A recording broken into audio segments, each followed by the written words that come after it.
ಪಾಕಿಸ್ತಾನದಲ್ಲಿ ಒಂದಾದ ಮೇಲೊಂದು ನಿಗೂಢ ಹತ್ಯೆಗಳು ನಡೀತಿದೆ. ಇಡೀ ದೇಶವನ್ನೇ ಬೆಚ್ಚಿ ಬೀಳಿಸಿದ ಈ ಘಟನೆಗಳು. ಇದರ ಆರಂಭ ಆಗಿದ್ದು ಭಾರತದ ಒಬ್ಬ ಮೋಸ್ಟ್ ವಾಂಟೆಡ್ ಕ್ರಿಮಿನಲ್ನಿಂದ. ಬನ್ನಿ, ಈ ಸ್ಫೋಟಕ ಕಥೆಯ ಒಳಗೆ ಇಳಿದು ನೋಡೋಣ. ಕಥೆ ಶುರುವಾಗಿದ್ದೇ ಡಿಸೆಂಬರ್ 18, 2023ರಂದು. ಇದ್ದಕ್ಕಿದ್ದ ಹಾಗೆ ಒಂದು ಸುದ್ದಿ ಹಬ್ಬುತ್ತೆ. ಒಬ್ಬ ಕುಖ್ಯಾತ ದರೋಡೆಕೋರ ಸತ್ತೋದ ಅಂತ. ಅಷ್ಟೇ, ಆ ಒಂದೇ ಒಂದು ವದಂತಿ ಒಂದು ದೊಡ್ಡ ಬಿರುಗಾಳಿಯನ್ನೇ ಬಿಸ್ಬಿಡ್ತು. ಹೌದು, ಆ ದರೋಡೆಕೋರ ಬೇರಾರೂ ಅಲ್ಲ, ದಾವೂದ್ ಇಬ್ರಾಹಿಂ.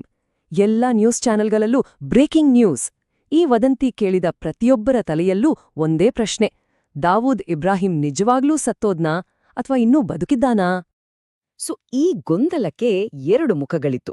ಒಂದ್ ಕಡೆ ಡಿಸೆಂಬರ್ 18ರಂದು ಕರಾಚಿಯಲ್ಲಿರೋ ಅವ ಮನೆಯಲ್ಲೇ ವಿಷ ಹಾಕಿ ಸಾಯಿಸೋಕೆ ಪ್ರಯತ್ನ ಮಾಡಿದಾರೆ, ಅವನ ಸ್ಥಿತಿ ತುಂಬಾನೇ ಗಂಭೀರವಾಗಿದೆ ಅನ್ನೋ ವದಂತಿ. ಆದ್ರೆ ಇನ್ನೊಂದು ಕಡೆ ಅವನ ಬಲಗೈ ಬಂಟ ಛೋಟಾ ಶಕೀಲ್ ಅದೆಲ್ಲ ಸುಳ್ಳು, ಅವನು 1000% ಫಿಟ್ ಆಗಿದ್ದಾನೆ ಅಂತ ಹೇಳಿಕೆ ಕೊಡ್ತಾನೆ.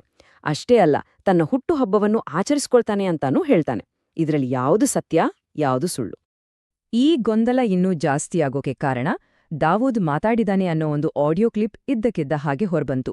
ಆದ್ರೆ ಅದರಲ್ಲೊಂದು ದೊಡ್ಡ ಸಮಸ್ಯೆ ಇತ್ತು. ಅದನ್ನ ಯಾವಾಗ ರೆಕಾರ್ಡ್ ಮಾಡಿದ್ದು ಅಂತ ಹೇಳೋಕೆ ಡೇಟ್ ಇರ್ಲಿಲ್ಲ. ಹಾಗಾಗಿ ಅದು ಹೊಸದೋ ಹಳೆದೋ ಅಂತ ಯಾರಿಗೂ ಗೊತ್ತಾಗ್ಲಿಲ್ಲ. ಇದರಿಂದ ಸತ್ಯ ಏನು ಅನ್ನೋದು ಇನ್ನಷ್ಟು ನಿಗೂಢವಾಯ್ತು ಅಷ್ಟೇ. ಓಕೆ, ದಾವೂದ್ ಕಥೆ ಒಂದ್ ಕಡೆಗಿರ್ಲಿ.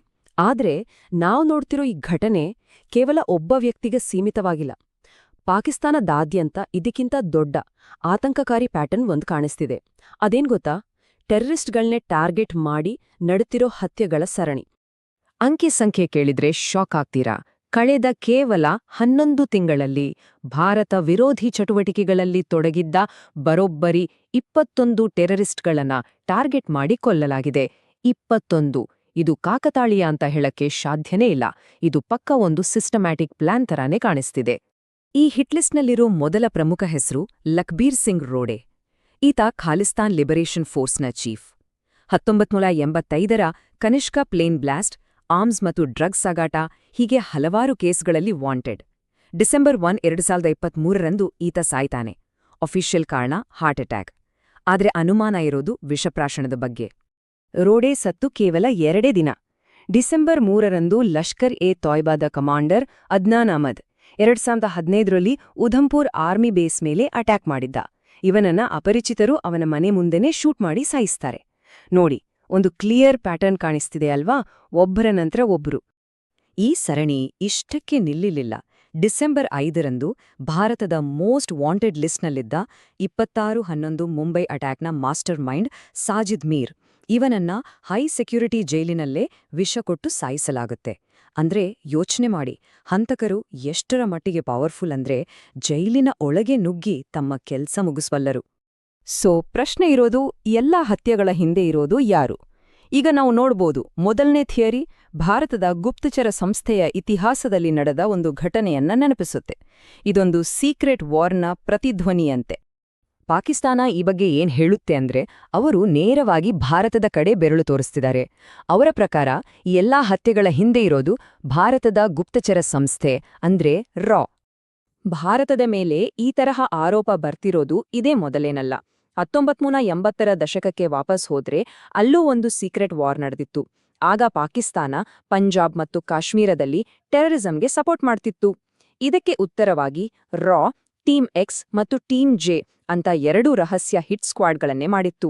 ಈ ಟೀಮ್ಗಳು ಪಾಕಿಸ್ತಾನದ ಒಳಗೆ ನುಗ್ಗಿ ಪ್ರತೀಕಾರದ ಕಾರ್ಯಾಚರಣೆಗಳನ್ನ ಶುರು ಮಾಡಿದ್ವು. ಪರಿಸ್ಥಿತಿ ಎಲ್ಲಿಗೆ ಬಂತು ಅಂದ್ರೆ, ಪಾಕಿಸ್ತಾನವೇ ಹೆದರಿ ದಯವಿಟ್ಟು ನಿಲ್ಲಿಸಿ ಅಂತ ಬೇರೆ ದೇಶದ ಮೂಲಕ ಬೇಡಿಕೊಳ್ಳುವ ಸ್ಥಿತಿ ಬಂದಿತ್ತು. ಓಕೆ, ಇದು ಮೊದಲನೇ ಥಿಯರಿ. ಈಗ ಎರಡನೇ ಥಿಯರಿ ಕಡೆ ಗಮನ ಕೊಡೋಣ. ಇದು ನಿಜಕ್ಕೂ ಶಾಕಿಂಗ್. ಯಾಕಂದ್ರೆ ಈ ಥಿಯರಿ ಪ್ರಕಾರ ಕೊಲೆಗಾರರು ಬೇರೆ ದೇಶದವರಲ್ಲ, ಅವರು ಪಾಕಿಸ್ತಾನದ ಒಳಗಿನವರೇ ಆಗಿರಬಹುದು. ಪಾಕಿಸ್ತಾನದ ಪೊಲಿಟಿಕಲ್ ಅನಾಲಿಸ್ಟ್ ಆರಿಫ್ ಅಜಾಕಿಯಾ ಹೇಳೋ ಮಾತನ್ನ ಕೇಳಿ ಏನೂ ಹೇಳಕ್ಕಾಗಲ್ಲ.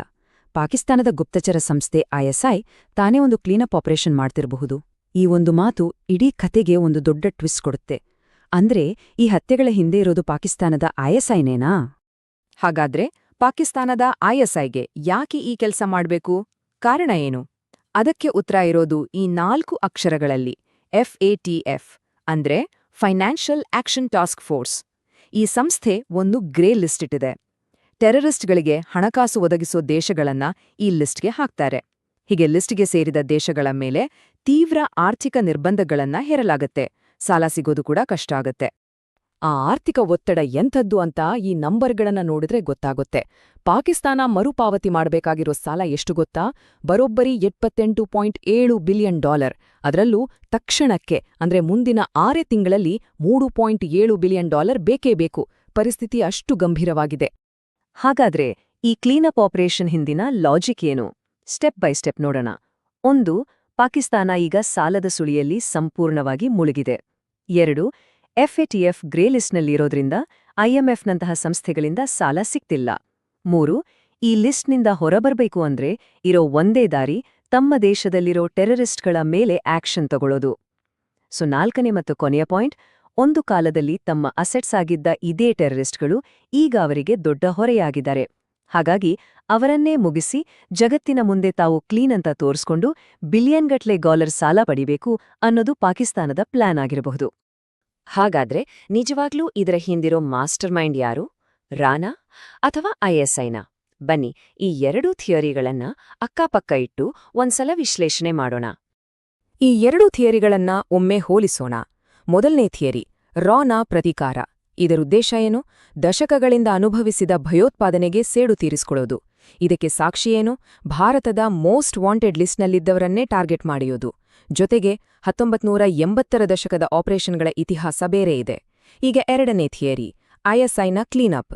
ಇದರ ಉದ್ದೇಶ ದೇಶದ ಆರ್ಥಿಕತೆಯನ್ನ ಉಳಿಸ್ಕೊಳ್ಳೋಕೆ ಸಾಲ ಪಡೆಯೋದು. ಇದಕ್ಕೆ ಸಾಕ್ಷಿ FATF ಗ್ರೇ ಲಿಸ್ಟ್ನಿಂದ ಹೊರಬರಲೇಬೇಕು ಅನ್ನೋ ಪಾಕಿಸ್ತಾನದ ಹತಾಶೆ. ನೋಡಿ, ಇಲ್ಲಿರೋ ಅತಿದೊಡ್ಡ ಗೊಂದಲ ಅಂದ್ರೆ ಸತ್ತು ಹೋದ ಈ ಟೆರರಿಸ್ಟ್ಗಳು ಎರಡೂ ದೇಶಗಳಿಗೂ ಬೇಡವಾಗಿದ್ರು. ಭಾರತಕ್ಕೆ ಇವರು ಹಳೆಯ ದಾಳಿಗಳನ್ನ ನೆನ್ಸೋ ಕಪ್ಪು ಚುಕ್ಕೆಗಳು. ಅದೇ ಪಾಕಿಸ್ತಾನಕ್ಕೆ ಇವರು ಆರ್ಥಿಕ ಸಹಾಯಕ್ಕೆ ಅಡ್ಡಗಾಲಾಗಿದ್ದ ಹೊರೆ.